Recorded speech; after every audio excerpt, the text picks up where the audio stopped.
یہ پاک صلی اللہ تعالی علیہ وآلہ وسلم کی حدیث لکھی. کیا لکھتی ہیں حضرت عائشہ صدیقہ؟ کہتی ہیں اے امیر معاویہ رضی اللہ تعالیٰ عنہ، میں نے خود نبی پاک صلی اللہ علیہ وسلم سے سنا ہے کہ اگر کوئی بندہ اللہ کو راضی کرنا شروع کر دے اور اللہ کو راضی کرتے کرتے کچھ بندے اگر اس سے ناراض بھی ہو جائیں، یہ حضور فرماتے ہیں اگر اللہ کو راضی کرتے کرتے کچھ بندے ناراض بھی ہو جائے نا، تو اللہ تعالیٰ اپنے اس بندے کو ان بندوں کی طرف سے پہنچنے والی تکلیف سے بچا لے گا.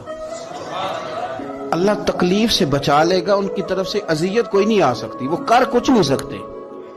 اور فرمایا اگر کسی نے بندوں کو راضی کرتے کرتے رب کو ناراض کر لیا، بچے راضی کرتے کرتے مہندی پہ اللہ کو ناراض کر لیتے، برادری راضی کرتے کرتے رب رسول کو ناراض کر لیا. فرمایا اگر کسی نے بندے راضی کرتے کرتے اللہ کو ناراض کر لیا، تو پھر اللہ اس بندے کو اس بندوں کے حوالے کر دے گا اور وہ اسے ذلیل اور رسوا کر دیں گے.